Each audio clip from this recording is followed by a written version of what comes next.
Hey, what's up guys? You are watching the Married to Angie vlog. My name is Dan. I'm coming to you once again without my partner here with me. I miss her on these videos. I know you guys miss her too. And she's just not quite ready to come on camera. Trust me, she thinks about you all the time. She's always concerned about you know, the interaction we're having with you guys on our channel. And we just thank you for your patience. And as many of you, like many of you may already know, we've recently experienced a difficult circumstance. We had a miscarriage, and that's the main reason why Angie hasn't been on this channel as much since then. But that actually brings me to what I want to talk about today. I want to talk about, you know, difficult times, difficult circumstances, you know, and I want to talk about that because I think that's a subject that we can all relate to. You know, I think at one point or another, we all experience hard times in our lives. And what I want to talk to you about today is how these hard times can actually bring growth in our lives. So that's what I'm naming this quick little talk here. Hard times bring growth. And like they say, you know, life is the greatest teacher. You know, but you might question and ask, you know, how can hard times bring me growth? How can something that's so painful in my life bring growth and maturity to my life, right? And that can be a hard concept to really understand. I mean, I think when you begin to look at it from a different perspective, when you understand some of the ancient biblical teachings that affirm that all things work together for our good, I think you could take a step back and begin to understand and process some of the things that might be happening in our lives a little bit differently. And I want to start off by just pointing out a few things that difficult times really it can do for us, how they can benefit us, and who they benefit. Number one is difficult times benefit you.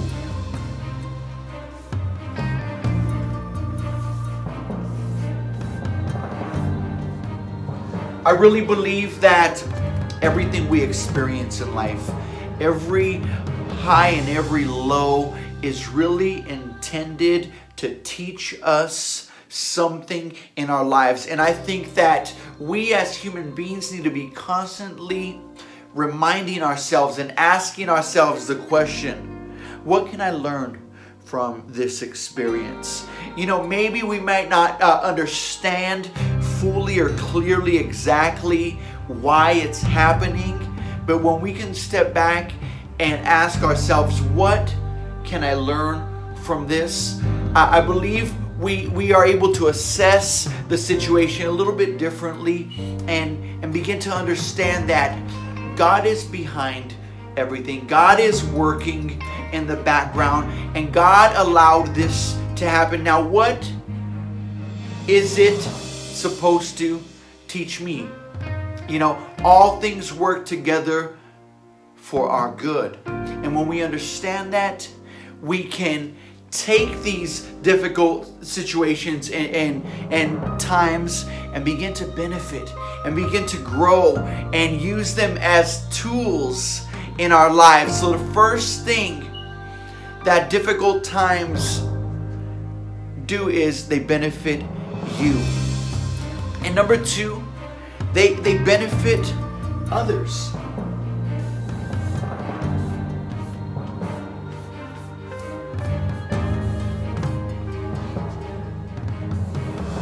They benefit others. And you might ask, how can what I'm going through, how can my drama, how can my divorce, how can my loss of a loved one, how can my financial problems, how can my addiction really benefit others. And the truth is that, our healing is someone else's hope. So that's why it's so important that we allow ourselves to go through the process. There's a process, a transitioning point in a circumstance that we need to allow ourselves to go through, this healing process, this transitioning point from where we are to what God wants to show us. And our healing brings hope to others. When we allow ourselves to experience some of these things and grow through the process, it's kind of like, applying for a job, right? You apply for a job, and you send in your resume because you have experience, right? Experience for the job that you're intending to, apply for.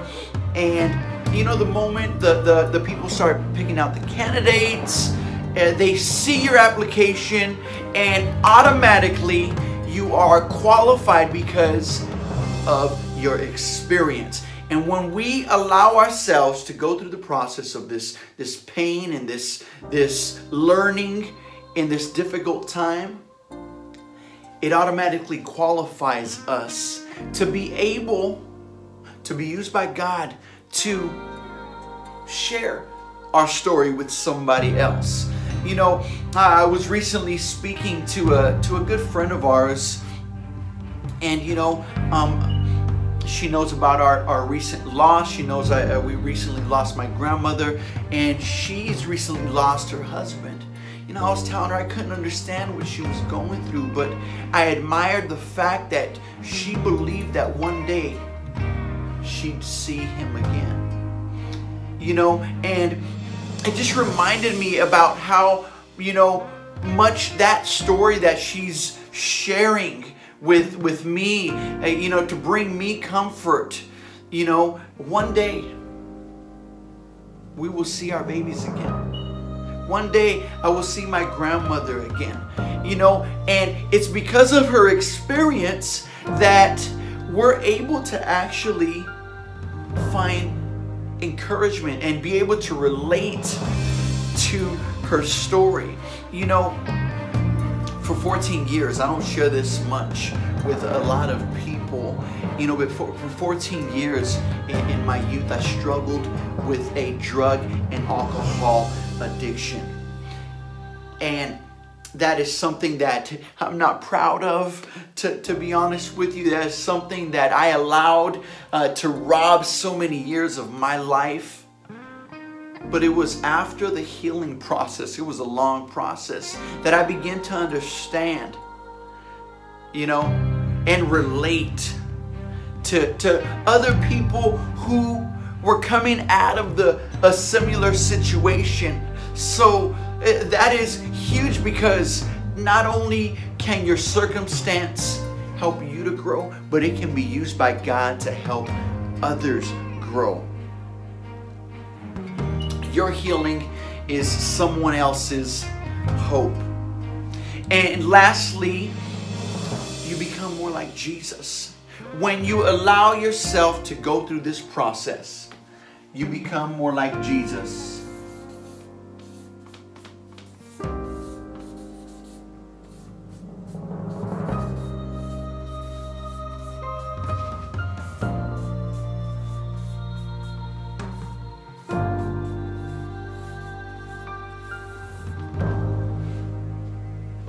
And I think that is where the biggest transformation happens in our lives. That is where truly we find the most growth. And how do we become more like Jesus? You see, when some difficult circumstance in our life happens, it obviously goes against our self-will. What we wanted the outcome to be in our lives. It challenges our self-will. I didn't want to get divorced. I didn't want to, go bankrupt. I didn't want to lose my loved one. And immediately our self-will wants to go and cover it up or resolve the problem, somehow suppress it, and we come to a point to where it challenges our self-will, and we're left with two choices. We either handle it our way, or we come to a point of surrender, where we have to hand it over to God, where we have to surrender this situation, take a step back and understand that God has a bigger plan. God has it all figured out. God is in control of my situation. And it's at that point, it's at that transition point that transformation begins to happen in our lives, and we let go of our self-will. We surrender and we let God. And we enter a new dimension, so to speak. We enter a new spiritual maturity, and we become more like Him. And that, I think, is the biggest part. So, we need to understand that difficult times are for us. That's something that's not easy to understand, especially when we're in the thick of it. When we're facing, when it hurts so much. But I think if we take some of this, difficult times are for you.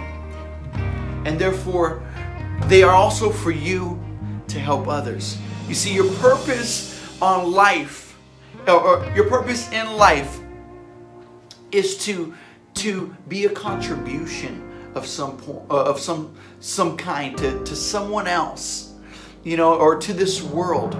Your purpose in life is to contribute. And when you understand that, then you understand that it's not only for you, but it's for others. Your healing becomes someone else's hope. And lastly, it helps you to become more like Jesus. And I just want to leave that with you. I know this ain't all put together. I got some sloppy handwriting, but it's something I felt in my heart, and I just wanted to get it out. I stutter, I fumble, but that's okay. I hope that something goes with you. I hope that you receive something from this short little talk. And I don't know what you're going through. Whether it is, a problem in your family or in your finances, or maybe you've recently lost someone like we have. I want you to just understand that it is for you, and allow yourself to go through the healing process, and that's where you will find the most personal and spiritual growth in your life. I want to thank you for watching. And I love you, and remember, live on purpose. Until next time.